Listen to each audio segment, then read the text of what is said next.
আসসালামু আলাইকুম। বিজ্ঞান বলছে একটি শিশুর ব্রেন ড্যান্সার মোডে চলে যায় যখন সে বারবার চিৎকার শোনে। এই অবস্থায় তার ব্রেন শেখার চেষ্টা করে না, সে শুধু সারভাইভ করার চেষ্টা করে, কারণ শিশুর ব্রেন এখনও পুরোপুরি তৈরি হয়নি। নিউরোসায়েন্স অনুযায়ী প্রিফ্রন্টাল কর্টেক্স, যেটা যুক্তি, সিদ্ধান্ত, আত্মনিয়ন্ত্রণ নিয়ন্ত্রণ করে, সেটা ২৫ বছর বয়সের আগে সম্পূর্ণ বিকশিত হয় না। তাহলে যখন আপনি রাগে চিৎকার করেন, শিশু যুক্তি দিয়ে বিষয়টা বোঝে না। তার ব্রেইনের ইমোশনাল অংশ, বিশেষ করে অ্যামিগডালা, একটা সংকেত পায়, আমি নিরাপদ নই। তার শরীরের সাথে সাথে স্ট্রেস হরমোন কর্টিসল বেড়ে যায়, হৃদস্পন্দন বাড়ে, পেশি টানটান হয়ে যায়, মস্তিষ্ক শেখা বন্ধ করে দেয়, কারণ সেই মুহূর্তে তার মস্তিষ্কের একটাই কাজ, বেঁচে থাকা। এখন একটা প্রশ্ন, আপনি কি চান আপনার সন্তান শিখুক, বোঝুক, আত্মবিশ্বাসী হোক, নাকি আপনি অজান্তেই তাকে এমন এক পরিবেশে বড় করছেন যেখানে সে শুধু ভয় পেয়ে টিকে থাকার চেষ্টা করছে? আরও একটা কঠিন প্রশ্ন, আপনার রাগ কি শাসন, নাকি সেটা আপনার নিজের অপ্রস্তুত আবেগের বিস্ফোরণ? আজ আমরা কথা বলবো রাগী বাবা মা হলে সন্তানের ভবিষ্যৎ কেমন হয়, ব্রেইনের ভেতরে আসলে কি ঘটে, এবং সবচেয়ে গুরুত্বপূর্ণ, কিভাবে আপনি এই চক্র ভাঙতে পারেন। কারণ প্যারেন্টিং শুরু হয় সন্তানের পরিবর্তন দিয়ে না, শুরু হয় আপনার সচেতনতা দিয়ে। আপনি যখন রাগে চিৎকার করেন, আপনি শুধু শব্দ করছেন না, আপনি আসলে সন্তানের ব্রেইনে একটি বায়োলজিক্যাল রিয়াকশন তৈরি করছেন। শিশুর ব্রেইনকে খুব সহজভাবে ৩টা অংশে ভাবুন। ১. Emotional brain, ২. Thinking brain, ৩. Safety system. শিশুদের ক্ষেত্রে ইমোশনাল ব্রেইন অনেক বেশি অ্যাক্টিভ থাকে, আর থিঙ্কিং ব্রেইন, যেটা যুক্তি, সিদ্ধান্ত, আত্মনিয়ন্ত্রণ নিয়ন্ত্রণ করে, সেটি এখনও পুরো ডেভেলপ হয়নি। এখন কল্পনা করুন, আপনি হঠাৎ উচ্চস্বরে চিৎকার করলেন। শিশুর ব্রেইনের একটা ছোট কিন্তু শক্তিশালী অংশ, অ্যামিগডালা, সঙ্গে সঙ্গে অ্যাক্টিভেট হয়। অ্যামিগডালার কাজ কি? বিপদ শনাক্ত করা। সে যুক্তি দিয়ে বিচার করে না, সে শুধু দেখে এটা কি নিরাপদ নাকি বিপদ। যখন সে চিৎকার শোনে, তার কাছে এটা থ্রেট সিগন্যাল হিসেবে ধরা পড়ে। তারপর কি হয়? শরীরে স্ট্রেস হরমোন কর্টিসল দ্রুত বেড়ে যায়, হার্ট রেট বাড়ে, শরীর অ্যালার্ট হয়ে যায়। এই অবস্থায় ব্রেইনের লার্নিং সেন্টার সাময়িকভাবে বন্ধ হয়ে যায়। মানে আপনি তখন যা বোঝানোর চেষ্টা করছেন, শিশু সেটা শিখছে না, সে ভাবছে না, সে বিশ্লেষণ করছে না, সে শিক্ষা নিচ্ছে না। সে শুধু একটাই কাজ করছে, নিজেকে রক্ষা করার চেষ্টা। কখনো সে চুপ হয়ে যায়, কখনো সে কাঁদে, কখনো সে উল্টো চিৎকার করে। এই ৩টাই সারভাইভাল রেসপন্স। আর যদি এই পরিবেশ বারবার হয়, তাহলে ব্রেইন একটা প্যাটার্ন শিখে ফেলে। সে শিখে প্যারেন্ট সমান ফিয়ার, ভুল করলে সমান বিপদ, নিজের কথা বললে সমান শাস্তি। ধীরে ধীরে তার নার্ভাস সিস্টেম সব সময় অ্যালার্ট থাকতে শেখে। এটা দীর্ঘমেয়াদে কি করে? শিশু হয়তো আপনার সামনে শান্ত, কিন্তু ভেতরে ভেতরে তার বডি সব সময় টেনশনে থাকে। এভাবে বড় হতে হতে তার ইমোশনাল রেগুলেশন দুর্বল হয়ে যায়। আর তখন আমরা বলি, বাচ্চাটা খুব সেন্সিটিভ, কেন এত ভয় পায়, কেন নিজের মতো বলতে পারে না? কিন্তু প্রশ্ন হলো, সে কি জন্মগতভাবে এমন ছিল, নাকি পরিবেশ তাকে এমন বানিয়েছে? এখানেই সবচেয়ে গুরুত্বপূর্ণ সত্য, শিশু খারাপ না, তার ব্রেইন অ্যাডাপ্ট করছে। আর অ্যাডাপ্টেশন যদি ভয় দিয়ে হয়, তাহলে তার পার্সোনালিটিও ভয়ের ওপর দাঁড়িয়ে তৈরি হবে। আজকের রাগ, আগামীকালের ব্যক্তিত্ব। আমি অনেক সময় ভাবি, আজ একটু বকলাম, এতে কি এমন হবে? কিন্তু প্যারেন্টিং কখনো একদিনের ঘটনা না, এটা হলো repeated experience, short term effects, যা আপনি এখনই দেখতে পারেন। যখন একটি শিশু নিয়মিত রাগের মধ্যে থাকে, তখন সে সাধারণত হঠাৎ চুপ হয়ে যায়, চোখে চোখ রাখতে চায় না, নিজের কথা লুকায় ভুল করলে মিথ্যা বলে খুব বেশি ভয় পায়, অথবা উল্টো খুব আক্রমণাত্মক হয়ে যায়। এগুলো অবাধ্যতার লক্ষণ না, এগুলো হলো সার্ভাইভাল স্ট্র্যাটেজি। সে শিখছে কিভাবে কম ক্ষতিতে এই পরিস্থিতি পার হওয়া যায়। কেউ চুপ থেকে বাঁচে, কেউ মিথ্যা বলে বাঁচে, কেউ পাল্টা রাগ দেখিয়ে বাঁচে। লং টার্ম ইফেক্টস, যা ধীরে ধীরে ভবিষ্যৎ গড়ে।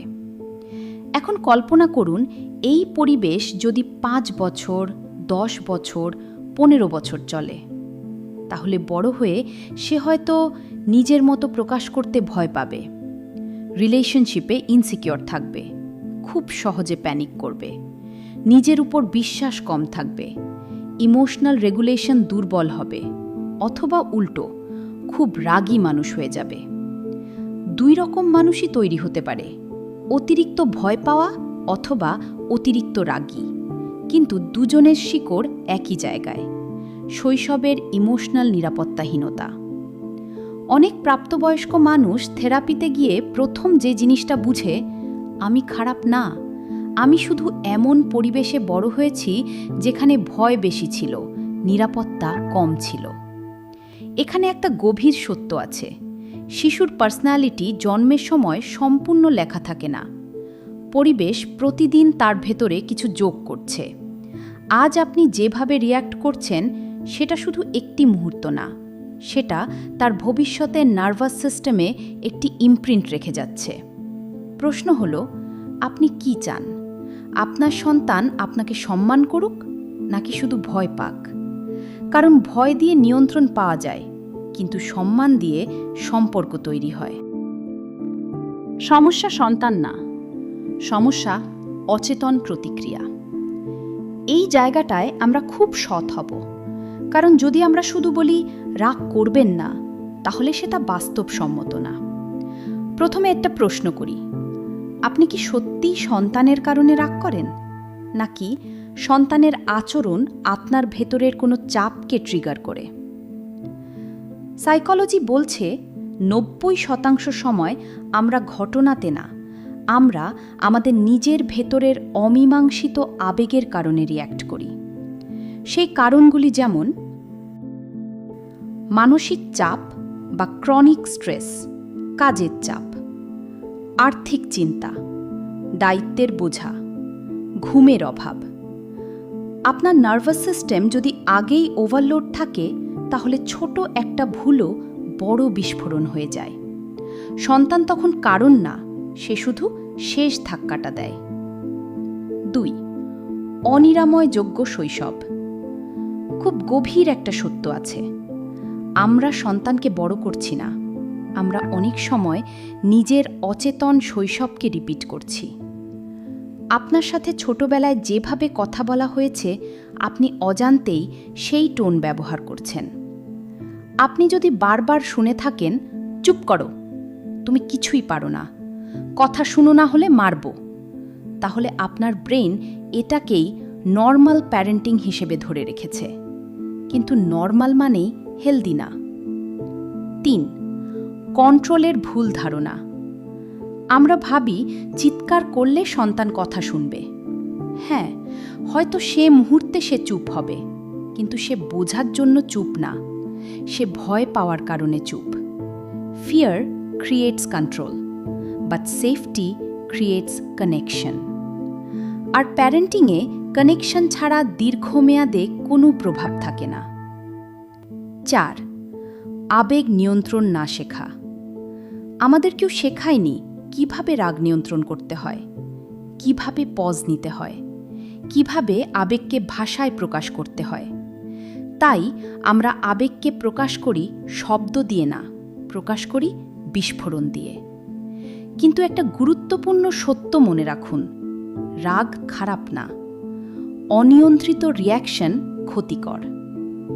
এখানে একটা খুব শক্তিশালী উপলব্ধি আছে, আপনি খারাপ বাবা মা না, আপনি হয়তো শুধু মানসিকভাবে বিপর্যস্ত।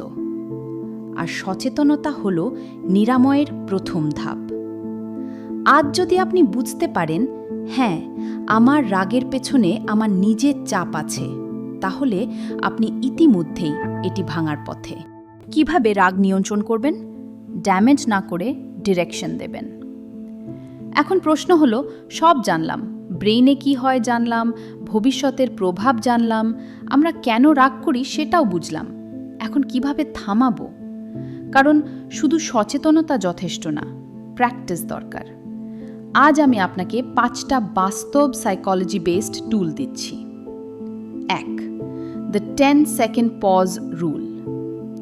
রাগ উঠলে সাথে সাথে কিছু বলবেন না, নিজেকে 10 সেকেন্ড সময় দিন। গভীর শ্বাস নিন, ধীরে ছাড়ুন, আরেকবার নিন। এই 10 সেকেন্ডে আপনার ব্রেইনের ইমোশনাল অংশ থেকে কন্ট্রোল ধীরে ধীরে লজিক্যাল অংশে ফিরতে শুরু করে। মনে রাখবেন, রিঅ্যাকশন তাৎক্ষণিক, রেসপন্স সচেতন। আপনি রিঅ্যাকশন না, রেসপন্স বেছে নিতে পারেন। 2. Lower voice technique.